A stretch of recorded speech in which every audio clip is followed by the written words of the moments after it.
মই যে কৈছিলোঁ এৰি নিদিয়ে দাদাই, তেতিয়াও মোক এৰি নিদিলে দাদাই। চবেই এৰি দিলে, দাদাই মোক তেতিয়া এৰি দিয়া নাই, মৰি পেলাও এৰি দিয়া নাই।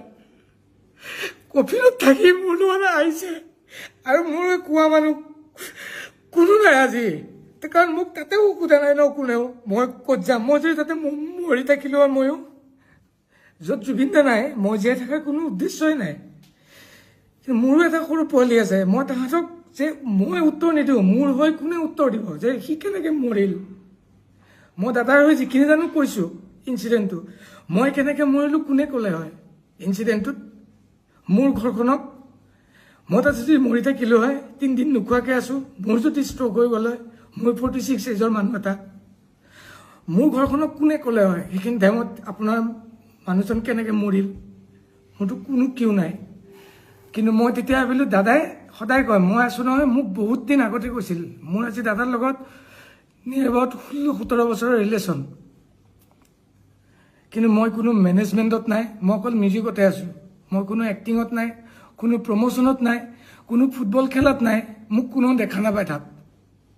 মই অকল ষ্টুডিঅ'ত থাকোঁ আৰু ষ্টেজত থাকোঁ, মই চাহটোৰ নিচিনাকৈ থাকোঁ তাত। বাকী মই দাদাই ক'ত যাব কি কৰিব, ক'ত ইনগ্ৰেশ্যন আছে, সেইটো মোৰ কাৰণে নহয়। য'ত মোক বিচাৰে মই তাত যাওঁ।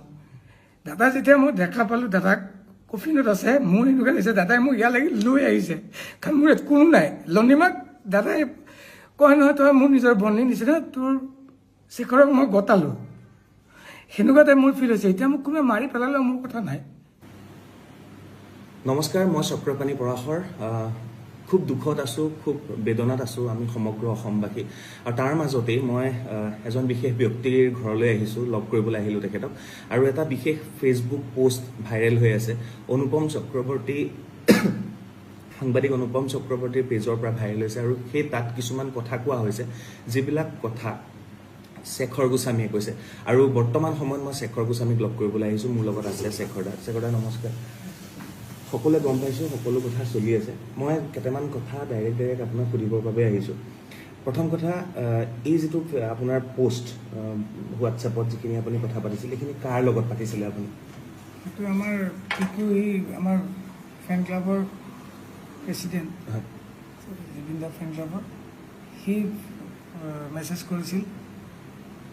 তাক সি কিবাকিবি সুধিলে, এনেকৈ সুধিলে আপুনি ক'ত? মই বোলো মোৰ ঘৰত। এনেকৈ কওঁতে সেনেকৈ কিবাকিবি কথা ওলাওঁতে কিবাকিবি কথা কৈ আছিল সি। মই এনেকৈ লিখি গৈছোঁ মই বহুত ডিষ্টাৰ্ব হৈ আছোঁ। ফাৰ্ষ্ট অফ অল মই আহি পেলাই মই না ঘৰত থাকিম না মই তাতে যাম, মই কি কৰিম। যাওঁতে সিদিনাখন একেলগে গৈ এতিয়া মই অকলে ইয়াতে ঘৰত সোমাইছোঁ যদি মই না খাব পাৰিছোঁ না শুব পাৰিছোঁ। দিলোঁ তাক মেছেজখিনি লিখি, সি কিবাকিবি সুধিছিল তাকো মই দিছিলোঁ। এইখিনি তাৰ লগত মোৰ পাৰ্চনেল মেছেজহে আছিল। এই পাৰ্চনেল মেছেজখিনি গৈ এতিয়া ৰাজহুৱা হ'ল, আৰু ৰাজহুৱা হোৱাৰ পিছত আমাৰ মনত প্ৰশ্ন উদয় হৈছে, এই জুবিন গাৰ্গৰ মৃত্যুত ক'ৰবাত ৰহস্য আছে নেকি, এনেধৰণৰ বহুত প্ৰশ্ন উদয় হৈছে। গতিকে সেই প্ৰশ্নখিনিকে মই শেখৰ গোস্বামীক সুধিব বিচাৰিছোঁ। মোৰ পোনপটীয়া প্ৰশ্ন শেখৰ দা, জুবিন দাৰ লগত আপোনালোক কেতিয়া ছিংগাপুৰলৈ গৈছিলে, কোন তাৰিখে? আমি 17 তাৰিখে ৰাতিপুৱা 8:30 বজাত ফ্লাইট আছিল ডাইৰেক্ট ইয়াৰ পৰা ছিংগাপুৰ জুক এয়াৰলাইন্স।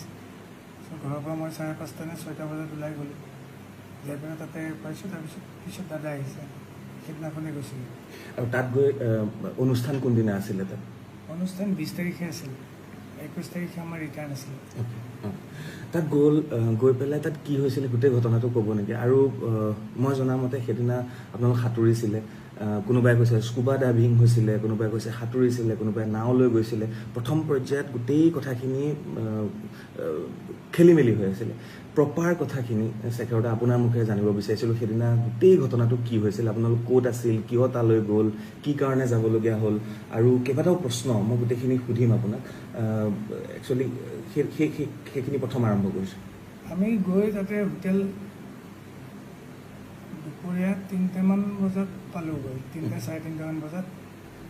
তাৰে টাইমত 3-3:30, আমাৰ ইয়াৰ টাইমত আগত হ'ব। তো পেন পেচিফিক বুলি আছিল হোটেলখন। আৰু তাৰ মই জনাত মানে আমি সোধোতে কৈছিলে তাৰ সন্মুখতে কনভেনশ্যন হল এটা আছিল, তাতেই প্ৰগ্ৰেমটো আছিল। আৰু প্ৰথম আমি 17 তাৰিখে গৈ পাইছোঁ, 17, 18, 19 আমাৰ প্ৰগ্ৰেম নাছিল, 20 তাৰিখে প্ৰগ্ৰেম আছিল। 21 তাৰিখে আমাৰ ৰিটাৰ্ণ। গৈ পোৱাৰ দিনা আমি ক'তো ওলাই যোৱা নাই, তাতে হোটেলতে থাকিলোঁ ভাত পানী খাই।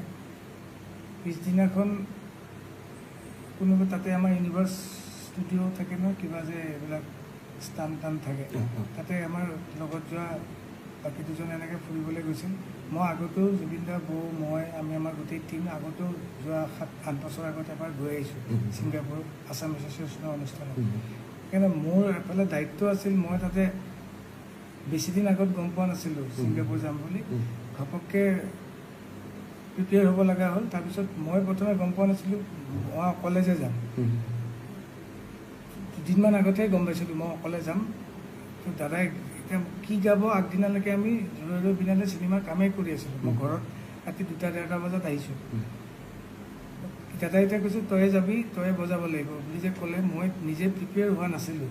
মই ইনষ্ট্ৰুমেণ্টটো লৈ যোৱা নাই, মই অকল লেপটপটো লৈ গৈছোঁ। এবিলটন লাইভ বুলি ছফ্টৱেৰ এটা আছে, তাতে দাদাক ট্ৰেক বজাই দিলোঁ। দাদাই মাজত ৰখি দিয়ে, কথা কয়, সেইকাৰণে ট্ৰেকো বজাব নোৱাৰোঁ। আৰু অকলে মই এজন মানুহে কীবৰ্ড বজাম নে ড্ৰাম বজাম নে গিটাৰ বজাম, সেইটোকে প্ৰিপেয়াৰ কৰিবলৈ লেপটপটো তাতে হোটেলতে ৰুমটোত লগাই লৈ মই প্ৰিপেয়াৰ কৰি আছিলোঁ গান।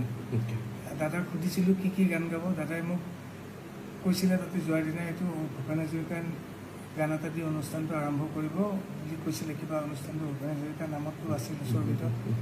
তো ভূপেন হাজৰিকাৰ নিয়ৰৰ ফুল গানটো দি আৰম্ভ কৰিব।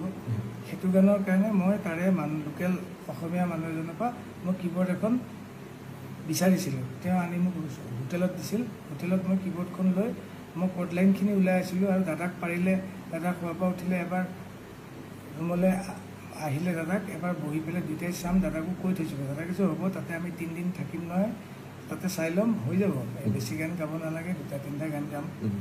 মই সেনেকৈ প্ৰিপেৰেশ্যন কৰি আছিলোঁ। কিন্তু আমাৰ সেইদিনাখন আমি ইভিনিং, মই প্ৰিপেৰেশ্যন কৰি ইভিনিং আমাৰ বাহিৰলৈ ডিনাৰ বুলি নহয়, বাহিৰলৈ আমি এনেই ফুৰিবলৈ ওলাই যোৱা নিচিনা হ'ল। ওচৰতে খোজকাঢ়ি ৱাকেবল। তাৰপিছত যাওঁতে তাতে ছাইডত ৰেষ্টুৰেণ্ট আছিল, তাতে ষ্টেজত গানো গাই থাকে, তাতে আমি বহিলোঁ। তাতে লেডি এগৰাকীয়ে গান গাই আছিলে, লেডিগৰাকী যিটো ভিডিঅ' ভাইৰেল হৈ আছে, তাতে গান গাই আছিলে। আমি তাতে বহিলোঁ। দাদাই খুব ভাল পালে। দাদাই যে নিজে তাত টেষ্ট অফ হেভেন্স গানটো গাইছিলে তাতে। দাদাই মোক নিজে কৈছিলে তই ভিডিঅ'টো কৰ। মই ভিডিঅ'টো দাদাই কোৱাৰ আগতে কৰিছিলোঁ। মানে দাদাই গান গাব গৈছে যিহেতু ভিডিঅ'টো মই কৰোঁ, চিন এটা থাকক।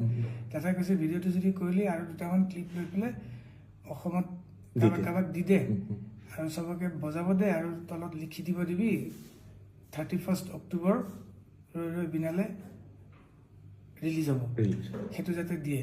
মই তাৰপিছত দাদাই সেই মানুহজনীয়ে গান গোৱাৰ পিছত মানুহজনী নামিও আহিল, দাদাৰ লগত বহিছে। গোটেই এক্টিভিটিছখিনি মই এনেকৈ ভিডিঅ' লৈ প্ৰথম কাৰোবাক দিলোঁ। অতনু ভূঞাকো দিলোঁ,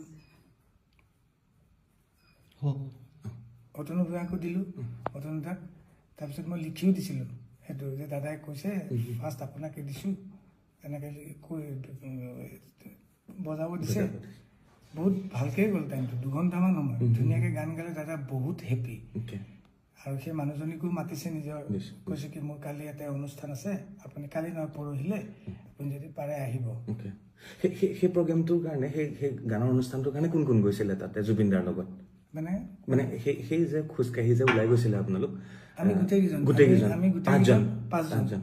আমি জুবিন দা, মই, সিদ্ধাৰ্থ, সন্দীপন জুবিন দাৰ ব্ৰাদাৰ, কাজিন ব্ৰাদাৰ, আৰু আমাৰ লগত যোৱা ফিমেল ছিংগাৰ অমৃত প্ৰভা মহন্ত, আমি 4জন আছিলোঁ। আৰু আছাম এছ'চিয়েশ্যনৰ তন্ময় দা বুলি যোনজন, তেওঁলোক আছাম এছ'চিয়েশ্যনৰ, তেওঁ আমাৰ লগত গাইডত আছিলে।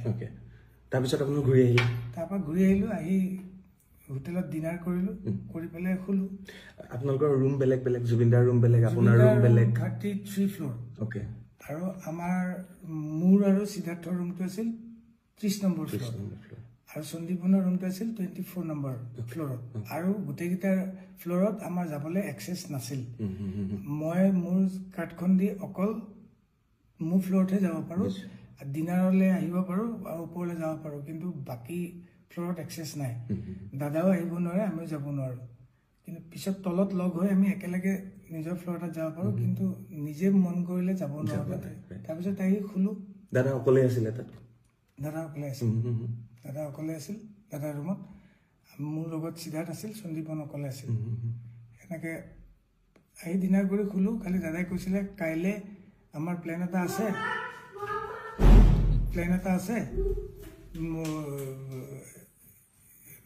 কিবা সাগৰত যাব, কি বুলি কয় এখন জাহাজখন, তাতে জাহাজ নহয় ডাঙৰ, ইয়াক বুলি কয়, ইয়াক এখন বুক কৰিছে, ইয়াকত আমি ফুৰিব যাম।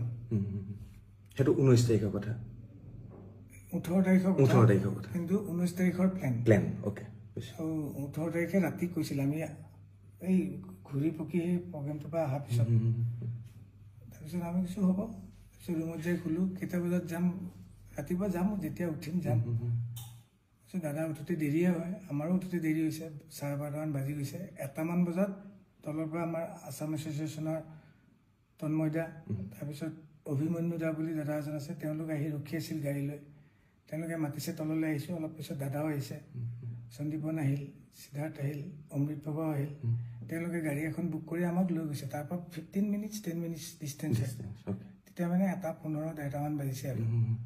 তাতে যাই অলৰেডি সেই যিখন ক'লোঁ ইয়াক, এখন বুকে হৈ আছিল। তাতে উঠিলোঁ। সেইখন বুক কোনে কৰিছিলে তাতে? আছাম এছ'চিয়েশ্যনৰ মানুহে চাগে বুক কৰিছিল, সেইটো মই ইমান গম নাপাওঁ। সেইটো আমাৰ জুবিন দাই জানে, জুবিন দাই তেওঁলোকৰ লগত কৰ্ডিনেটৰ আছিল। তাতে গ'লোঁ, তাতে উঠাই আমাক লৈ গ'ল। আমি আধা ঘণ্টা 40 মিনিটমান সময় গ'লোঁ পানীত। যাই পেলাই এটা জেগা থাকে, তাতে চবেই যাই পেলাই ইয়াকখন ৰাখি তাতে নামি পেলাই, তাতে কিছুমান পানীত এক্টিভিটি আছে, সাঁতুৰিব, কোনোবাই কিবা বোট চলাব, এইবিলাক চলাব পাৰে। দাদাই কৈ যাই আছিল, তোক চুইমিং শিকাইছোঁ, তাতে নামিব পাৰিবি নাই? মই কৈছোঁ সাগৰততো ভয় লাগে। কৈছে সাগৰত ভালহে, সাগৰত তোক নুডুবাই, লুণীয়া পানী তোক উঠাই দিব, আৰু ঢৌ নাই। তাৰপিছত তাতে আমি যাই পোৱাৰ পিছত আমাৰ কষ্টিউমো নাছিল তেনেকুৱা। হাফ পেণ্টটো আছিল, হাফ পেণ্টটো পিন্ধি গেঞ্জিটো খুলি এই জেকেটটো পিন্ধি তাতে পানীত নামিলোঁ। দাদাও এবাৰ নামিলে, নামি পেলাই সাঁতুৰিলে অকণমান, খুব বেছি 2 মিনিট 3 মিনিট সময় সাঁতুৰিছে। তাৰপিছত এবাৰ লাইফ জেকেটটো খুলি পেলাইও সাঁতুৰিলে। সাঁতুৰি পেলাই লগে লগে উঠি আহিল। মই উঠি অহা নাছিলোঁ, আমি গোটেইকেইটাই উঠি অহা নাই। আমি আপোনালোক 5জনেই গৈছিলে তাত? নহয়, তাতে আছাম এছ'চিয়েশ্যনৰ আৰু ইয়াৰ পৰা যোৱা 5জনেই আছিলে, আৰু আছাম এছ'চিয়েশ্যনৰ বাকীখিনি আছিল। আমি 3টা নামিছোঁ, সন্দীপ, মই, সিদ্ধাৰ্থ, আৰু আছাম এছ'চিয়েশ্যনৰ 2-এজন নামিছে। দাদা এবাৰ নামিল, উঠি গ'ল। তাৰপিছত আমি তাতে আছোঁ, এক্টিভিটিজ কৰি আছোঁ। ছাইডত আইলেণ্ড এটা আছে 50 মিটাৰমান দূৰত। কোনোবাই ইচ্ছা কৰিলে আইলেণ্ডটোতো সাঁতুৰি পেলাই যাব পাৰে। তাৰপিছত এনেকৈ তাতে কোনোবা এটাই ক'লে তাতে যাম নেকি? মই যাব পাৰি, কিন্তু মই সেনেকুৱা চুইমাৰ নহয়, মই এনেকৈ চুইমিং কৰি যাব নোৱাৰোঁ। চব গ'লে ময়ো যাম সেনেকুৱা টাইপৰ, আৰু বহুত দূৰত নহয়, ওচৰতে। মই পানীতে আছোঁ। পানীত থাকোঁতে মই তাতে ফ্ল' কৰি থাকোঁতে দাদা ওপৰতে বহি আছে, কিন্তু তেতিয়া নাই, আমাৰ পানীত নাই। দাদা কেতিয়া নামিল সেইটো মই গম নাপাওঁ, কিন্তু মই পানীত থাকোঁতে মোক ওপৰৰ পৰা এজনে ক'লে, এই দাদা গৈছে, অলপ চাবা, জেকেট পিন্ধা নাই। তেতিয়া মই এনেকৈ চালোঁ, দাদা দেখোন আহি আছে ইফালে, জেকেট চেকেট পিন্ধা নাই, সাঁতুৰি আহি আছে। মই ভাবিলোঁ দাদাই সাঁতোৰাত কিন্তু খুব ভাল, দাদাই শিকাইছে সঁচাকৈ। আজি 10 বছৰ আগত বেংগলোৰৰ হোটেল এখনত শিকাইছিল দাদাই মোক সাঁতুৰিবলৈ। মই সাঁতুৰিবলৈ শিকিছোঁ যদিও সেনেকুৱা সাঁতোৰ নহয় মোৰ, এনেই পানীত থাকিলে অলপ ভাল লাগে আৰু। কিন্তু দাদাই সাঁতুৰি আহোঁতে মই দাদাক ক'লোঁ, দাদা নালাগে আহিব ইমান দূৰ, বিকজ দাদা ভাগৰি যাব মানুহটো, ইমান হাৰ্টত অলপ জোৰ পৰে। কৈ আছোঁ যদিও মানা নাই, দাদাই কথা শুনা নাই, শুনা নাই। তথাপি বহুতবাৰ কোৱাৰ পিছত বুজি পালে, বুজি পাই পেলাই মই একদম লগত ওচৰত আছোঁ। দাদা ঘূৰি দিলে, ঘূৰাৰ পিছত মই কৈছোঁ অ'কে, ঘূৰিছে যেতিয়া এতিয়া আমি ৰিটাৰ্ণ পাৰলে নহয়, মানে বোটখনলৈ যাওঁ। ঘূৰিয়ে দাদাই অকণমান সময় এনেকৈ ফ্ল' হৈ গ'ল, মানুহজন হাত চাত এনেকৈ দিয়া নাই, ভৰি চৰি মাৰা নাই। মই বোলো কি মানুহে সাঁতুৰি থাকোঁতে এনেকৈ অলপ কেতিয়াবা ৰখি দিয়ে ন, সেইটো হ'ল নেকি। 1 ছেকেণ্ডমান হোৱাৰ কাৰণে মই বোলো বেছি টাইম ৰখিছে বুলি মই তলৰ পৰা, মইতো টিউবটো পিন্ধি আছোঁ, মই তলৰ পৰা এনেকৈ দাদাক ফ্ল' কৰি উঠাই দিলোঁ। দাদা ডুবি যোৱা নাই, খালি মুখখন এনেকৈ তললৈ কৰি আছিল। সেইটো পানীত আমি সাঁতুৰিলে এনেকুৱা হয়।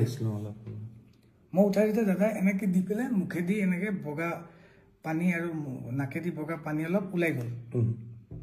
ওলাই যাওঁতে মই ভয় খাই গ'লোঁ। তাৰপিছত তেতিয়া দাদাই এনেকৈ চাইছেও, চাই পেলাই বমি কৰি দিলে অকণমান। বমিটোত অলপ বিয়েৰ গোন্ধাইছে, বিয়েৰ খাইছিল অকণমান। পৰ্ক এক পিচ খাইছিল ওপৰত, তেওঁলোকে বনাই নিছিল। সেই পৰ্ক পিচ টাইপ ওলোৱা নাই, য়েল্ল' টাইপ ওলাইছে। মই চাগে এতিয়া চাগে ক্লিয়াৰ হৈ যাব, মানুহজনৰ কিবা এটা চৰচনি খোৱাৰ নিচিনা হ'ল চাগে, পানীত পৰিলে যিটো হয়। তাৰপিছত মই তেওঁক দাঙি ধৰি আছোঁ, কিন্তু তেওঁৰ যোনটো এফৰ্ট, এজন মানুহক উঠাই দিলে এটা এফৰ্ট থাকে ন, মই উঠাইহে ধৰিছোঁ। মই তেওঁক কোচত লৈ থকা নাই, পানীত মই জাষ্ট ডুবিব নোৱাৰাকৈ, তেওঁ যিহেতু টিউব পিন্ধা নাই, মই এনেকৈ ধৰি আছোঁ। তেওঁ কিন্তু নিজৰ এফৰ্টটো নাই, যেনেকৈ মই উঠাই দিছোঁ এনেকৈ দিলে ইফালে হালি গ'লে ইফালে হালি যায়, ইফালে হালি গ'লে ইফালে হালি যায়, সন্মুখত দিলে সন্মুখত হালি যায়। তেতিয়া মই চিঞৰি দিছোঁ, চিঞৰি দিওঁতে তেতিয়া সন্দীপনো আছিল পানীত। সন্দীপনো গৈ পালে, চিধাতে বোট এখন চলাই আছিল, বোটৰ পৰা নামি সিও গৈ পালে। ওপৰত থকা আমাৰ যিখন বোট চলাইছিল পাইলটজন, তেওঁ জাপ মাৰি দিলে পানীত। জাপ মাৰি পেলাই 10 ছেকেণ্ডৰ ভিতৰত তেওঁ গৈ পাইছে। আৰু এখন সৰু এই কিবা এইটো কি কয়, মানুহে যোনে বহি পেলাই এক্টিভিটিজ কৰে আৰু পানীত টিউব টাইপ ডাঙৰ বোট টাইপ, সেইখন লৈ গৈছে, তাতে দাদাক উঠাই দিলে। আৰু সন্দীপ আৰু চিধাত অলপ ওখ, সিহঁতে মূৰটোত ধৰি পেলাই দাদাক এনেকৈ পানীত মূৰটো নপৰাকৈ এনেকৈ ধৰি আছে। আৰু পাইলটজনে টানি লৈ গুচি গ'ল বোটলৈ। আমি পিছে পিছে আহি আছোঁ, আহি পেলাই ওপৰত উঠাই দাদাক তাতে শুৱাই পেলাই CPRটো দিছে। এনেকৈ দি থাকোঁতে এই পাইলটজনে দিছে। আৰু সন্দীপ নিজে পুলিচ অফিচাৰ, সি জানে, সিও কিবা মুখেদি এনেকৈ চাক কৰি দিছে। মই দাদাৰ ভৰিখনত মালিচ কৰি আছোঁ গৰম কৰিবলৈ, পানীত কিন্তু আধা মই ডুবি আছোঁ, মালিচ কৰি আছোঁ। তেনেকৈ আমি 15 মিনিটমান সময় কৰিছোঁ। তাৰপিছত তেওঁলোকে কোনোবাই ফোন কৰিছিল, কিবা কোনে কাক কি ফোন কৰিছে মই এইটো নাজানো। তাৰপিছত অলপ পিছত পুলিচ আৰু এম্বুলেঞ্চ টাইপ পানীতে জাহাজ লৈ আহিল। এবাৰ তেওঁলোক আহি পেলাই তেওঁলোকে CPR দিছে। আৰু ই যিহেতু জানে বুলি ক'লে সন্দীপক কৈছে কি তুমি মুখেদি কিবা পাম্প কৰে এনেকুৱা, সেইটো কৰিব দিছে। সেনেকৈ মোটামুটি আধা ঘণ্টা 40 মিনিট সময় দিছে, মানে গাড়ী, কিন্তু জাহাজখন মুভো কৰি আছে। পাইলটজনক কৈছে তুমি চলোৱা, মই তাতে এনেকৈ মালিচে কৰি আছোঁ। খালি মই তাৰ পৰা উঠি আহি ছাইডত বহি লৈছোঁ, কাৰণ এইখন মুভ কৰিব এতিয়া। আৰু এনেকৈ আধা ঘণ্টামান আগতে আমি বেলেগ এটা পৰ্ট পালোহি। আমি যোনটো পৰ্টৰ পৰা আহিছিলোঁ সেইটো পৰ্টলৈ অলপ দূৰ হয়, সেইকাৰণে ওচৰৰ পৰ্ট এটাত আহিলোঁ। ওচৰৰ পৰ্টত আহোঁতে অলৰেডি তেওঁলোকে মেডিকেলৰ কোনোবা মানুহ তাতে কৈ থৈছে, টিম এটা ৰেডি হৈ আছিল। অহাৰ লগে লগে আমাক পাৰ পোৱাৰ লগে লগে আমাক কৈছে আপোনালোক চব ছাইড হওক। আমি চব ছাইড হ'লোঁ। ছাইডত বেলেগ এখন মানুহ ৰখা বোট এখন আছে, তাতে ৰখিব দিলে। আমি তাতে নামিলোঁ। তেওঁলোকে আহি পেলাই দাদাক CPR দিছে, কিবা মেচিন নমাইছে, অক্সিজেন দিছে, কিবা চেলাইন টেলাইন দিছে। এবাৰ তাতেও আধা ঘণ্টা 40 মিনিট সময় তেওঁলোকে কৰি আছে। তেতিয়াই মই দাদা আঙুলিটো এনেকৈ চাইছিলোঁ, আঙুলিটো বুঢ়া আঙুলিটো মই ভৰিখন যে মালিচ কৰি আছিলোঁ, বুঢ়া আঙুলিটো নীলা টাইপ হৈ গৈছে। মই ভগৱানক খালি মাতি আছোঁ, মহামৃত্যুঞ্জয় মন্ত্ৰ গাই আছোঁ। মই বোলো কি নীলা কিয় হৈ আছে আঙুলিটো, ৰঙা হ'ব লাগিব। দাদাৰ ওঠখন সদায় ৰঙা হৈ থাকে, নীলা টাইপ হৈ গৈছে। মই তেতিয়া ভাবিছোঁ নীলা কিয় হৈ গ'ল। তেতিয়া মই নাৰ্ছজনীক সুধি আছোঁ, তেওঁলোকক সুধিলে তেওঁলোকে ক'বলৈও মানে তেওঁলোকে ভালকৈ ইংলিছটোও নকয়, কাৰণ তাতে মই কৈছোঁ পালছ আছে নে নাই। তেওঁলোকে মোক এনেকৈ দেখাইছে, আমাক কিন্তু যাব দিয়া নাই, ছাইডত ৰখিব দিছে। তাৰপিছত অলপ পিছত বেলেগ আৰু টিম আহিল, পুলিচৰ এনেকুৱা এম্বুলেঞ্চ টাইপ এনেকুৱা মানুহে কিবা লৈ আহিছে। দাদাক টানি নি তাহাঁতকে উঠাই গ'ল। আমাক কৈছে আপোনালোক কোনো মুভ কৰিব নোৱাৰি, ইয়াতে থাকক। তেতিয়া লগত সিদ্ধাৰ্থ গৈছে, এজনকহে যাব দিয়ে। সিদ্ধাৰ্থ গৈছে, তেওঁ যিহেতু আমাৰ মেনেজাৰ, তেওঁৱে যাব। তেওঁ কৈছে সন্দীপ, মই অমৃত বাবা, আমি বাকী 3টা যিকেইটা আছিলোঁ, আমি ইয়াৰ পৰা যোৱা, আৰু বাকী অসম এছ'চিয়েশ্যনৰ মানুহখিনি আমি তাতে থাকি গ'লোঁ। আধা ঘণ্টা 40 মিনিটমান পিছত সিদ্ধাৰ্থে ফোন কৰি পেলাই বেলেগ এজনক কৈ পেলাই মোক সুধিছে। মই ল'লোঁ, মোক কৈছে জুবিন দা আৰু নাই। তাৰপিছত আৰু আমি তাতে থাকি গ'লোঁ। সেই যে আপুনি যেতিয়া উঠাই আনিছে, ক'বলৈ গ'লে সেই নীলা যে হৈ গৈছিলে ওঠখন আঙুলি, এতিয়া ভাবিছোঁ যেতিয়া দাদা নীলা হৈ গৈছিল চাগে, দাদা পানীৰ পৰা যেতিয়া উঠাই আনিলোঁ তেতিয়া জুবিনদাৰ প্ৰাণ গৈছে চাগে, তেতিয়াই গৈছে। বাকীখিনি এফৰ্ট যিখিনি দিছে সেইখিনিত চাগে নৰ্মেল মানুহ এজন নোহোৱালে ৰিকভাৰ কৰিলে হয়, তেওঁ সেইটো ৰিকভাৰ কৰিব নোৱাৰিলে।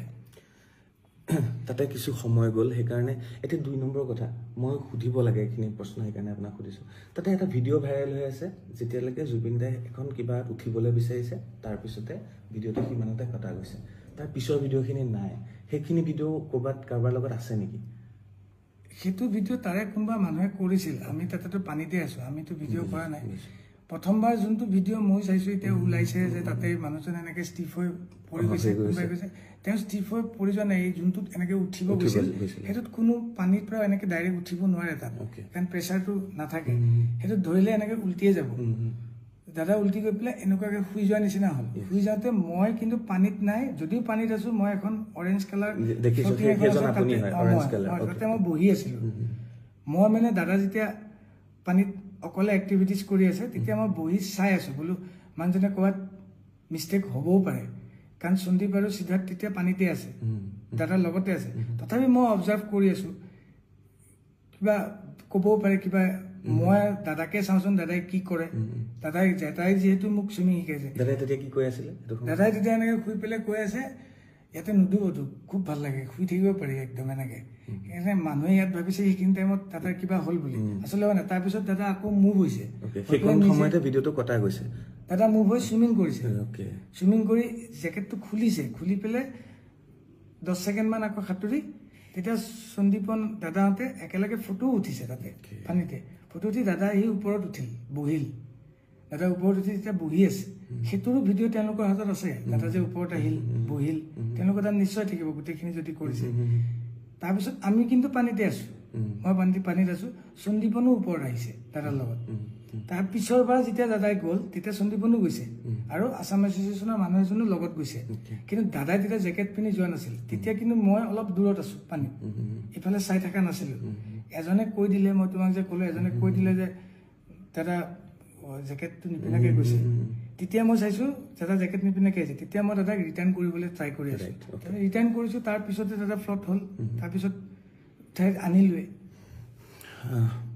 ইয়াৰ পিছত আৰু এটা প্ৰশ্ন আহে দাদাৰ চিজাৰ আছে সেই বেমাৰটো আছে আৰু দাদাক চাগে ডক্টৰেও বহুতবাৰ কৈছে যে পানী জুই এইবিলাকৰ পৰা আঁতৰি থাকিবৰ কাৰণে আপোনালোক দাদাৰ লগত থকা মানুহ সিদ্ধাৰ্থ হওক আপুনি হওক কিয় এবাৰো মানা নকৰিলে আপোনালোকে এই প্ৰশ্নটো বাৰে বাৰে ছ'চিয়েল মিডিয়াত সুধি আছে বাৰে বাৰে আপোনালোকক প্ৰশ্ন কৰি আছে কি কাৰণে এবাৰো নক'লে যে আৰু এই গোটেই প্লেনিংটো কি কাৰণেনো যাবলগীয়া হ'ল তাত ইয়াত আপুনি এবাৰো মানা কৰা নাছিলে মানা কৰা মানে মই সেইটো মোৰ যিটো কামৰ কাৰণে গৈছোঁ আৰু মই এজন মিউজিচিয়ান জুবিন দাৰ ৰেকৰ্ডিষ্ট যোনে জানে মোক গম পায় বাকী প্ৰগ্ৰেমতো মোক যোনে দেখে মই অকল গানটো দাদাক ৰেডি কৰি দিওঁ মই ষ্টেজত বজাওঁ ষ্টুডিঅ'ত ৰেকৰ্ডিং কৰোঁ গানখিনি বাকী আমাৰ এটা মেনেজমেণ্ট টীম আছে মেনেজমেণ্ট টীমে আমাক যদি কয় আজি অমুকত যাব লাগিব ইমান বজাত প্ৰগ্ৰেম আছে আপোনাক অমুক হোটেল দিয়া হৈছে আমি আজি অমুকত ডিনাৰ কৰিম আমি অমুকত লাঞ্চ কৰিম আমি অমুকত যাম ফুৰিব তেওঁলোকৰ যোনটো প্ৰচিডিঅ'ৰ থাকে সেইটো প্ৰচিডিঅ'ৰতে আমি মুভ কৰিব লাগে আৰু ময়ো তাত অকলে এজন মিউজিচিয়ান আৰু কোনো নাই তেওঁলোকৰ প্লেনত মোক যোনটো কৈছে পাৰ্চনেল যোনটো প্লেন আছিল দাদা নোযোৱাকৈ ইউনিভাৰ্চেল ষ্টুডিঅ'ত তাতে মই যোৱাই নাই এইটোত দাদাও আছে তাতে মই যাব লাগিব মোক যিহেতু কৈছে তই ক'ত ব'ল তাতে মই গৈছোঁ পানীত নামিব নালাগিছিল ক'ৰবাত যাব নালাগিছিল সেইটো বস্তু মোতকৈ বেছি ময়োতো মোৰ কাৰণেও নতুন জেগা এখন মই গৈছোঁ দাদাহঁতৰ সাহসতে গৈছোঁ মোৰো কোনো নাই আৰু দাদা তাতে সেনেকুৱা জেগাত আগত গৈছে সেনেকুৱা সাগৰত পানীত নামিছে মই নামিও পোৱা নাই সাগৰৰ পানীত মই তেনেকৈ নামিও পোৱা নাই তো মোৰ কাৰণে একেবাৰে নতুন দাদাই কৈছে নাম সাঁতুৰিবি ইয়াতে পাৰিবি ইয়াতে উঠাই দিব এবাৰ চাবলৈ চবৰে মন যায় তাতে যিহেতু এক্টিভিটিজ সেইটো মই সেইটো বুলিহে নামিছোঁ তাতে মই দাদাক মানা কৰা ধৃষ্টতাটো মোৰ নাই মই কৰিব নোৱাৰোঁ সেইটো এটা দাদাক যোনে সদায় সেই বস্তুখিনি চাই মই অকল গানৰ মিউজিকৰ বস্তুখিনি চাওঁ যোনে জানে মোৰ তাতকৈ ওপৰত ষ্টুডিঅ'ত দাদা গান গোৱা আৰু ষ্টেজত দাদা গান গাওঁতে গানটো কি গাব মই দেখাই নিদিওঁ দাদাক কোনটো গান গাব দাদাই যদি কয় এইটো গান গাম মই তাৰ লিৰিক্সটোহে ওলাই দিওঁ পিছফালে বজাওঁ আৰু মোৰ একো এক্টিভিটিজ নাই এই জুবিন দাৰ লগত যে দুজন চৰকাৰী চিকিউৰিটি আছে তেওঁলোক যোৱা নাছিলে হয় নাই যোৱা তেওঁলোক যোৱা নাই এইটো মেনেজমেণ্টেও লৈ নাযায় ক'তো লৈ নাযায় মানে অসমৰ বাহিৰত গ'লে ক'তো লৈ নাযায় নেকি অসমৰ বাহিৰত গ'লে তেওঁলোক অকল অসমতে নেকি বাহিৰত সেনেকে যাব না কেতিয়াবা যায় আমি কলিকতা প্ৰগ্ৰেম কৰিব গ'লে বহুত দিন বৰাদা গৈছে এনেকে আগত বহুতে থাকোঁতে গৈছিল কিন্তু এইটোত কিয় নগ'ল কি হ'ল সেইটোত মানে মই সঁচাকে একেবাৰে নাজানো সেইটো মানে মোৰ মূৰৰ বাহিৰৰ কথা সেইটো মানে মই তেওঁলোক আচলতে জুবিনদাৰ এমপ্লয়ী নে গভৰ্ণমেণ্টৰ এমপ্লয়ী তেওঁলোকে কি চিষ্টেমত থাকে সেইটো মই নাজানো খালি দাদাৰ লগত দুজন PSত থাকে সেইটো মই জানো সাঁতুৰি থকা সময়ত আপুনি বাৰে বাৰে জুবিনদাক কৈছিলে যে আপুনি নাহিব প্ৰথমবাৰ কোৱা নাই প্ৰথমবাৰটো ওচৰত আছিল পিছৰবাৰ যেতিয়া চবে ক'লে প্ৰথমবাৰ জেকেটটো পিন্ধি আছিল পিছৰবাৰ যেতিয়া জেকেট পিন্ধা নাই তেতিয়া মই দাদা ধুনীয়াকৈ সাঁতুৰি গৈ আছিল কিন্তু মই যেতিয়া বেছি দূৰলৈকে গৈ আছে তেতিয়া মই কৈছোঁ কি ইমান দূৰ নাহিব আমি মানে দাদাই যাব পাৰিলে হয় চাগে মোৰ তেতিয়াৰ সময়খিনি অনুভৱ কিন্তু দাদাই বহুত ভাগৰ লাগি যাব পাৰে ইমান দূৰ সাঁতুৰিলে কাৰণ মোৰো পানী তেনেকৈ এক্টিভিটিজ কৰি থাকোঁতে মোৰো ভাগৰে লাগিছে মই দাদাৰো ভাগৰ লাগিব পাৰে সেইকাৰণে মই কৈছোঁ দাদা বলক ৰিটাৰ্ণ হওক আৰু দাদাক এবাৰ ক'লে দাদাই কথাবিলাক নুশুনিছিল নিজে যিটো ভাবে সেইটোৱে কৰি আছিল কোনে মানা কৰিলেও নুশুনে কথাবিলাক যিমানখিনি বাৰু ট্ৰাই কৰিছোঁ শুনিছিল কিন্তু মানুহটোৱে ঘূৰিছিল ৰিটাৰ্ণ হৈছিল মোৰ কথাটো শুনি ৰিটাৰ্ণ হৈ পেলাইতো 1 ছেকেণ্ডো নহ'ল ফ্ল' হৈ গ'ল তেতিয়া মই ধৰি পেলাই উঠা তাৰপিছততো মই চিঞৰি দিলোঁ ইহঁত আহিল চবেই আছে তেতিয়া উঠাই দিলোঁ তাৰপিছতেতো হ'ল কথাটো সেইখিনিয়ে কথা শুনিবলৈও ভয় লাগিছে মোৰ মানে আপুনি যেনেকৈ কৈ গৈ আছে ভাবিয়ে ভয় লাগিছে প্ৰথম কথা তাৰপিছত আপোনালোকক পুলিচৰ এটা যিটো প্ৰক্ৰিয়া সেইটো হ'ল তাৰপিছতে আপুনিও জুবিনদাৰ লগত একেলগে আহিলে সেই কাহিনীখিনি আপুনি ক'ব লাগিব আমাক তাৰপিছত তাতে মোটামুটি 10-12 ঘণ্টা বেছিয়ে হ'ব ইমানখিনি সময় আমাক কাষ্টাডিত ৰাখিছে তেওঁলোকে যোনটো পৰ্টৰ পৰা আহিছিলোঁ তালৈ আমাক লৈ গৈছে আমাক একো বস্তু লাগিবও দিয়া নাই তেওঁলোকৰ ফৰেনচিক মানুহ আহিছে নাৰ্কটিক্সৰ মানুহ আহিছে তাতে ড্ৰিংকছৰ বটল বিয়েৰৰ বটল যি য'ত পাইছে খোৱা ফুডছ এভৰিথিং তেওঁলোকে কালেক্ট কৰিছে আমাক লৈ গৈছে এটা ছিংগল ৰুমত আমাক স্পষ্টীকৰণ লৈছে কি হ'ল কাহিনীটো আপোনাক যেনেকৈ ক'লোঁ তেনেকৈ সুধিছে তাত যেনেকৈ কৈছে পুলিচক মোৰ যদি ৰিপৰ্টটো তাৰ পৰা ইয়াতে পঠাবই তেওঁলোকে পুলিচ ৰিপৰ্ট এটা পঠাই নহয় মোৰ স্পষ্টীকৰণটো তাতে এইখিনিয়ে আছে খালি একজেক্ট টাইমটো গোটেই খেলি মেলি টাইমটো মানে ইয়াত এটা টাইম তাত এটা টাইম তাৰ টাইমত আমি এতিয়া তাত উঠা ফটোখনত চাব লাগিব কোনটো টাইম আছিল সেইটো টাইম মতে ক'ব লাগিব তেওঁলোকে প্ৰপাৰ টাইমটো গম পাব তাৰপিছত আমাৰ কাৰণে গোটেইখিনি সুধি 12-15 ঘণ্টা তাৰপিছত তাতে জেৰা কৰাৰ পিছত তাৰপিছত আমাক দাদাই কি মেডিচিন খায় মোক সোধা কুৱেশ্যনটো মোক যোনটো কুৱেশ্যন সুধিছে মই নাজানো সিদ্ধাৰ্থক কোনটো কুৱেশ্যন সুধিছে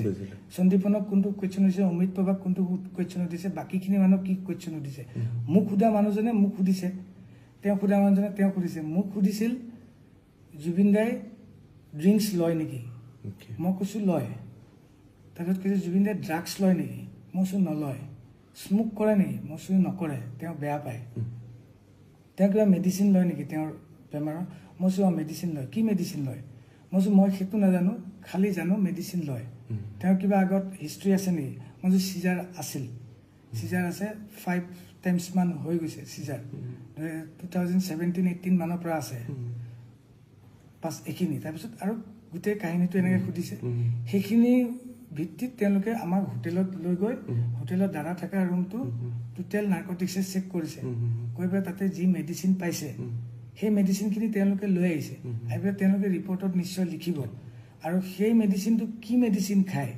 কোনটো মেডিচিন কিহৰ খায় সেইটো মই নাজানো একেবাৰে সঁচাকৈ ভগৱানৰ শপত মই একেবাৰে নাজানো সেইটো চাগে আমাৰ মেনেজমেণ্টে গম পাব কি ঔষধ খায় কি ক্ৰাইটেৰিয়া থাকে দাদাৰ কোন PSO যাব লাগে কোন চিকিউৰিটি যাব লাগে ক'ত যাব লাগে ক'ত যাব নালাগে মোক য'ত ক'ব মোক বুলি নহয় আমাৰ নিচিনা আৰু আমি 8-10টা এটা টীম থাকে আমাৰ ইয়াত অসমত প্ৰগ্ৰেম কৰিলে বা কলিকতাত প্ৰগ্ৰেম কৰিলে আমি সদায় মেনেজমেণ্টকহে ফ'ল' কৰোঁ আমাক মেনেজমেণ্টে যদি কয় অমুকত যাব লাগিব আপোনালোকৰ হোটেল অমুকত আপোনালোকৰ থকাটো অমুকত আপোনাৰ খোৱাটো অমুকত আজি অমুকত যাম আজি ইমান বজাত চাউণ্ড চেক ইমান বজাত ষ্টেজ আমি সেইখিনিতহে ফ'কাছত থাকোঁ বাকী দাদাক যদি কোনোবা এজন মানুহে লৈ যায় মিটিং কৰে কনফাৰেঞ্চ কৰে তাতে আমাৰ যোৱাটো কম্পালচৰি নহয় বা আমাক যাব নিদিয়ে যদি দাদাই বিচাৰে পাৰ্চনেলি কাৰোবাক যে মোক এতিয়া শেখৰক লাগিব মই গান গাম তেতিয়া মোক তাৰ মানুহে যদি কয় যে আপুনি শেখৰ নেকি শেখৰ কোন মাতিছে তেতিয়া মই যাই তাতে এটেণ্ড হ'ম তাৰ আগত মই সোমাবও নোৱাৰোঁ মই যাবও নোৱাৰোঁ তাৰপিছত দাদাৰ নশ্বৰ দেহটো কেনেকৈ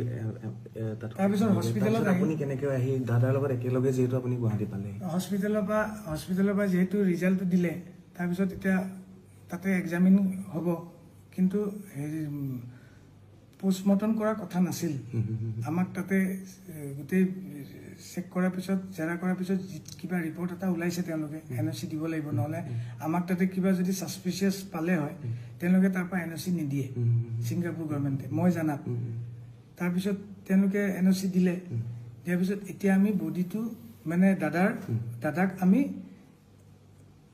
ৰিচিভ কৰিব লাগিব সেইটো আমি কফিনত লৈ ৰিচিভ কৰিব লাগিব কফিনটো ক'ত কিনিছে কোনে হস্পিটেলতে আমি চিলেক্ট কৰিছোঁ আমাক কৈছে যে গাড়ীখন কি হ'ব লাগিব আমি হিন্দু গাড়ী বুলিয়ে কৈছিলোঁ সিদ্ধাৰ্থে কৈছিলে আৰু কফিনটো কি কালাৰ হ'ব সিদ্ধাৰ্থে মোক কৈছে কোনটো কালাৰ হ'লে ভাল হ'ব চাওক দাদাই কফি কালাৰটো ভাল পায় কফি কালাৰে কফিন এটা তাতে বুক কৰিছিলোঁ আৰু কেছকেট কোম্পানী বুলি এটা কোম্পানী আছে তেওঁলোকে আমাক আহি দিল্লীত ইণ্ডিয়ান এম্বেচিক চমজাই দিব আৰু আমাৰো মই জানাত তেতিয়া তাৰে এম্বেচিৰ মানুহ আহি পেলাই কৈছে আপোনালোকৰ টিকেটটো আমাৰ এম্বেচি ফালৰ পৰা হ'ব তাৰপিছত আমি তাতে দাদাক লৈ পেলাই তেওঁলোকে গাড়ীখনত উঠাই ল'লে তাৰপিছত আমাক কিন্তু আৰু ওচৰত যাব দিয়া নাই আমাক ডাইৰেক্ট কৈছে আপোনালোকে ইমান টাইমত এয়াৰপৰ্টত আহিব এয়াৰপৰ্টত আমি আপোনালোকক লগ ধৰিম দিল্লীতহে আপোনালোকক গতাম তাৰপিছত আমি আহি আকৌ এয়াৰপৰ্টত ৰখিছোঁ এয়াৰপৰ্টত তেওঁলোকে দাদাক উঠাইছে আমাকো উঠালে দিল্লী এয়াৰপৰ্টত নামিলোঁ নামাৰ পিছত আমাৰ দিল্লী এয়াৰপৰ্টত টাৰ্মিনেল 3ত নামাৰ পিছত আমাৰ ইয়াতে CM আৰু আমাৰ পবিত্ৰ মাৰ্ঘেৰিটা তেওঁলোক আছিল এটা লঞ্চ আছিল ছাইডত তাতে লৈ গ'ল দাদাক ভিতৰে নিছে আমিহে বাহিৰত আছোঁ যাওঁতে আমি 3টা আছিলোঁ 3টাই গ'লোঁ দাদাৰ লগত আমি 3টাই আহিছোঁ তাৰ পৰা অমৃত প্ৰভা অহা নাই তাই পিছদিনা আমাৰ অলৰেডি টিকেট আছিলেই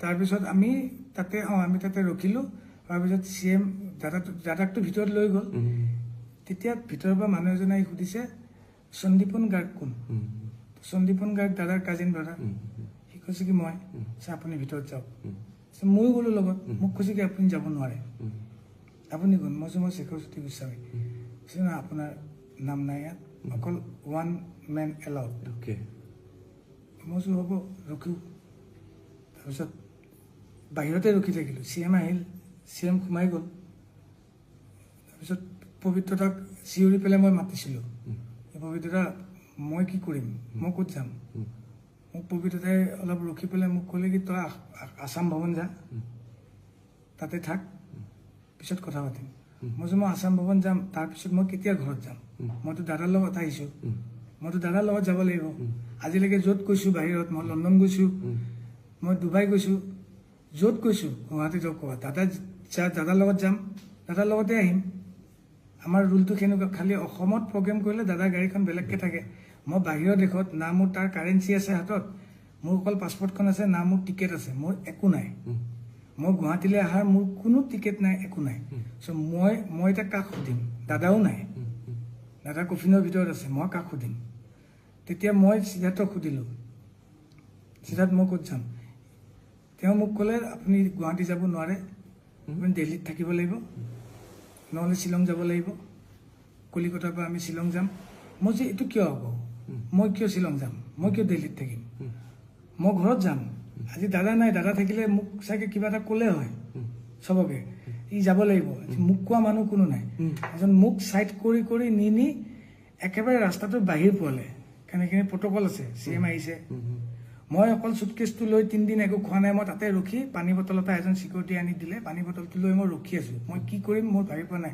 মোবাইলত 2% চাৰ্জ আছে আৰু মোৰ হাতত কাৰেঞ্চি নাই মই বোলো মই দিল্লীত নাথাকোঁ আৰু মই শ্বিলং নাযাওঁ মোৰ যিয়ে হ'ব মই গুৱাহাটীত যাম মোৰ এটা সৰু 4 বছৰীয়া পোৱালি আছে মোৰ এজনী ঘৈণী আছে মোৰ মা আছে বিধৱা মা আৰু মোক বচাব পৰা মানুহ ইয়াত কোনো নাই মোক যে কোনোবাই পিক আপ কৰিব মোক গুৱাহাটীৰ পৰা কোনো এটা কল কৰা নাই কোনো এটা মেছেজ কৰা নাই কোনো একো কোঅৰ্ডিনেশ্যন কৰা নাই সিদ্ধাৰ্থে কথা পাতি আছে গুৱাহাটীৰ কাৰোবাৰ লগত কথা পাতি আছে কিন্তু মোৰ লগত কোনো পতা নাই মই পাৰফেক্ট সঁচা ৰিজাল্টটো মই পোৱা নাই আচলতে মই কিয় যাব নালাগে গুৱাহাটী মই কেতিয়া যাম মোক ইফালে ঘৰৰ পৰা মিছেছে মোক মেছেজ কৰি আছে তুমি ক'ত কেতিয়া আহিবা কি হ'ল মই কি ক'ম তাৰপিছত মোৰ মানস দাই মোক ফোন কৰিলে মানস ভাগৱতী ইণ্ডিপেণ্ডেণ্ট ফোন কৰি মানস দাক মই কানি ক'লোঁ তেতিয়া মই যাত্ৰা মই ইয়াতে আছোঁ মই একো চিনি নাপাওঁ মই এতিয়া টাৰ্মিনেলতো ভিতৰতো নাই বাহিৰত আছোঁ লঞ্চ এটাত লঞ্চৰ ভিতৰতো নহয় ৰাস্তাত আছোঁ মোৰ না টিকেট আছে না মোৰ হাতত পইচা আছে মই দাদাকতো পঠাই দিলোঁ মই এতিয়া ক'ত যাম তেতিয়া তেওঁলোকে মোক কৈছে তই আহিব লাগিব গুৱাহাটী তোক টিকেট কাটি দিওঁ তেওঁলোকে মোক এয়াৰ ইণ্ডিয়া ফ্লাইটৰ টিকেট এটা কাটি দিলে 20 মিনিটমানৰ ভিতৰত মোৰ হাতত টিকেটটো আহোঁতে মই সিদ্ধাৰ্থক ক'লোঁ সিদ্ধাৰ্থ মই কাকো চিনি নাপাওঁ মই এতিয়া গুৱাহাটী যাম মই দাদাকটো পঠালোৱে দাদাকটো লৈ গ'ল মই পিছৰ ফ্লাইটখনত হ'লেও মই এতিয়া যিখন ফ্লাইট দিছে সেইখন ফ্লাইটত মই গুৱাহাটী যাম মোক যিয়ে হওক মই যামেই সি কৈছে আপুনি যি কৰে মই নাযাওঁ মই দিল্লীত থাকিম মই যেতিয়া তাক এৰিলোঁ তাক এৰি পেলাই মই অকলে যাই টাৰ্মিনেল 3ত সোমালোঁ সোমাই পেলাই মোৰ 4:25 ফ্লাইট আছিল বৰ্ডিং মই 2:30 বজাৰ ভিতৰতে যাই পেলাই মই 28 নম্বৰ গেট আছিল তাতে যাই বহি আছোঁ তাৰপিছত ফ্লাইট লেণ্ড কৰিলে আমাক টাইম হ'ল আমি সোমালোঁ সোমাই পেলাই মই না কিবা এটা কথা ক'ব পৰা অৱস্থাত আছোঁ বৰ্তমানো মই নাই না কিবা এটা খাব পৰা অৱস্থাত আছোঁ পানী বটল এটা এজন অসমীয়া মানুহে আহি দিলে মোক তাতে পানীৰ বটলটো খাই মই ফ্লাইটখনত উঠিলোঁ নেটৱৰ্কো নাই ফোনটো কাম নাই কৰা 2.5 ঘণ্টা 3 ঘণ্টা পিছত গুৱাহাটীত লেণ্ড কৰিলোঁ লেণ্ড কৰাৰ লগে লগে মই তলত দেখিছোঁ এসোপা মানুহ নীলা কাপোৰ পিন্ধা গ্ৰাউণ্ড ষ্টাফ ভৰ্তি 300-400 মই কৈছোঁ দাদাটো অলৰেডি আহি গ'ল 1:30 বজাতে দাদাক আমি ৰিকভাৰী কৰিছোঁ মানে সমজি লৈছে পবিত্ৰ দাহঁতে এতিয়ালৈকে মানুহবিলাক ৰখি আছে কিয় ৰখি আছে তাৰপিছত মই মোৰ 6 চেন্সত যিটো আহিছে মই ভাবিছোঁ কি চাগে মোক ভাবি আছে চাগে কোনোবাই মই ইয়াতে আহিছোঁ কোনোবাই চাগে গম পাইছে ময়ো এটা মানুহে বেলেগকৈ থিমটো লৈ আছে ন মোকে এটেক কৰিব চাগে এতিয়া সেইকাৰণে ৰখি আছে মই ঠিক আছে মৃত্যু যদি মোৰ ইয়াতে লিখা আছে হ'ব মই কিন্তু তাতে বাই ফৰ্চলি মই নিজে যাম বুলি ফুৰিবও যোৱা নাই ইভেন মই আগদিনালৈকে মিছেছক কৈ আছোঁ মোৰ যাবলৈ মন নাই মোৰ গাটো ভালো নাছিল আগদিনালৈকে টোপনি ক্ষতি মোৰ যি আছে পুলিচ চাকোঁতেও সন্মুখত দেখিলোঁ পবিত্ৰদা আৰু সন্দীপন ফাৰ্ষ্ট ছিটত মই অবাক তেতিয়া মই ইহঁত ইয়াত কেনেকৈ আহিল এইখনতো মই নিজে টিকেট কাটি অহা ফ্লাইট তেওঁলোকতো তাতেই গ'ল লঞ্চত মইতো সোমোৱাও দেখা নাই মইতো গেটতে আছোঁ 28 নম্বৰ গেটত তাহাঁতে ভিতৰ দি সোমাইছে পিছত মই সন্দীপনে মোক কৈছে কি আপুনি ইয়াতে নেকি মই কৈছোঁ মই ইয়াতেতো টিকেট কাটি আহিছোঁ আপুনি পিছত আহিব এতিয়া নাহিব বুলি কৰি তেওঁলোক নামিল তেতিয়া মই ভাবিছোঁ চাগে দাদা ইয়াতে আছে পিছত চালোঁ ছাইডত দাদাৰ কফিন লৈ যাই আছে ৰঙা কাৰ্পেট পাৰি তেতিয়া মোৰ এটা মানে নিশ্বাসৰ এটা চকু পানী ওলাইছে যে দাদাই মোক লাষ্টটো এৰি নিদিলে মই যে কৈছিলোঁ এৰি নিদিয়ে দাদাই তেতিয়াও মোক এৰি নিদিলে দাদাই চবেই এৰি দিলে দাদাই মোক তেতিয়া এৰি দিয়া নাই মৰি পেলাও এৰি দিয়া নাই কফিনত থাকি মোৰ মানে আহিছে আৰু মোৰ কোৱা মানুহ কোনো নাই আজি কাৰণ মোক তাতেও সোধা নাই ন কোনেও মই ক'ত যাম মই যদি তাতে মৰি থাকিলোঁ আৰু ময়ো য'ত জুবিন দা নাই মই জীয়াই থকাৰ কোনো উদ্দেশ্যই নাই মোৰো এটা সৰু পোৱালি আছে মই তাহাঁতক যে মই উত্তৰ নিদিওঁ মোৰ হৈ কোনে উত্তৰ দিব যে সি কেনেকৈ মৰিল মই দাদাৰ হৈ যিখিনি জানো কৈছোঁ ইনচিডেণ্টটো মই কেনেকৈ মৰিলোঁ কোনে ক'লে হয় ইনচিডেণ্টটোত মোৰ ঘৰখনক মই তাত যদি মৰি থাকিলোঁ হয় 3 দিন নোখোৱাকৈ আছোঁ মোৰ যদি ষ্ট্ৰক হৈ গ'ল হয় মই 46 এজৰ মানুহ এটা মোৰ ঘৰখনক কোনে ক'লে হয় সেইখিনি টাইমত আপোনাৰ মানুহজন কেনেকৈ মৰিল মোৰতো কোনো কিয় নাই কিন্তু মই তেতিয়া ভাবিলোঁ দাদাই সদায় কয় মই আছোঁ নহয় মোক বহুত দিন আগতে কৈছিল মোৰ আজি দাদাৰ লগত নিয়াৰ এবাউট 16-17 বছৰৰ ৰিলেশ্যন কিন্তু মই কোনো মেনেজমেণ্টত নাই মই অকল মিউজিকতে আছোঁ মই কোনো এক্টিঙত নাই কোনো প্ৰমোশ্যনত নাই কোনো ফুটবল খেলত নাই মোক কোনো দেখা নাপায় তাত মই অকল ষ্টুডিঅ'ত থাকোঁ আৰু ষ্টেজত থাকোঁ মই চাহটোৰ নিচিনাকৈ থাকোঁ তাত বাকী মই দাদাই ক'ত যাব কি কৰিব ক'ত ইনগ্ৰেশ্যন আছে সেইটো মোৰ কাৰণে নহয় য'ত মোক বিচাৰে মই তাত যাওঁ দাদা যেতিয়া মই দেখা পালোঁ দাদাক কফিনত আছে মোৰ এনেকুৱা লাগিছে দাদাই মোক ইয়ালৈকে লৈ আহিছে কাৰণ মোৰ কোনো নাই লণ্ডিমাক দাদাই কয় নহয় তই মোৰ নিজৰ বৰ্ণিৰ নিচিনা তোৰ শিখৰক মই গতালোঁ সেনেকুৱা টাইপ মোৰ ফিল হৈছে এতিয়া মোক কোনোবাই মাৰি পেলালেও মোৰ কথা নাই মোক যেতিয়া সন্দীপনহঁতে ক'লে যে আপুনি নামি নাযাব, মই তাতে ফ্লাইটতে ৰখিলোঁ। কিন্তু ফ্লাইটৰ এটা ছিষ্টেম থাকে, এয়াৰ হোষ্টেছে কৈ আছে ইউ আৰ লাষ্ট পেচেঞ্জাৰ, আপুনি বাহিৰত যাব লাগিব। মই গ'লে মোক কোনোবাই মাৰি দিব নেকি? মই কৈছোঁ মাৰিলেওতো উপায় নাই, মই যাব লাগিব। মই গ'লোঁ, তেতিয়া মোৰ ভাইটি দুজনমান তাতে আছিল। সিহঁতে মোক কৈছে কি তই বাহিৰত ওলাই নাহিবি, ভিতৰতে কোনোবা এটা জেগাত বহ, মাস্ক এখন পিন্ধি ল। মোৰ হাতত মাস্কো নাই, আৰু মই এনেকৈ আহিছোঁ। এতিয়া মই এটা ভিক্টিম, মই কিবা এটা ডাঙৰ অপৰাধ কৰি আহিছোঁ। যাওঁতেতো মোক লৈ গ'ল, আহোঁতে দাদাই লৈ আহিছে তলত থাকি নিজে শুই শুই। কিন্তু মই এতিয়া মানুহৰ ওচৰত মই এটা চুৰ টাইপ, মই ওলাব লাগিব, মাস্ক পিন্ধি ওলাব লাগিব। মোৰ মাস্কো নাই হাতত। আহি পেলাই এয়াৰপৰ্টৰ ভিতৰত এখন ফাৰ্মাচী থাকে, তাতে গ'লোঁ মাস্ক এখন কিনিবলৈ। যিহেতু ভাইটিহঁতে কৈছে, মইতো বাহিৰৰ চিটুৱেশ্যনটো নাজানো কি হৈ আছে, সিহঁতে গম পায়। মই কৈছোঁ মই পিন্ধি লোৱাটো ভাল। কিনিব গৈছোঁ, দোকান নাই, ফাৰ্মাচিষ্ট নাই, এখন দোকানত এটা মানুহ নাই, এটা পুলিচ নাই, এটা চিকিউৰিটি নাই, চব দাদাৰ ওচৰত। গোটেই এয়াৰপৰ্ট খালী। মই বাহিৰতো ওলাব নোৱাৰোঁ। মই ভিতৰতে ফাৰ্মাচীখনৰ ভিতৰতে চুটকেছটো লৈ অকলে ৰখি আছোঁ। বহুত দেৰি মূৰত ফাৰ্মাচিষ্ট এজন আহিল, মোক কৈছে কি লাগে?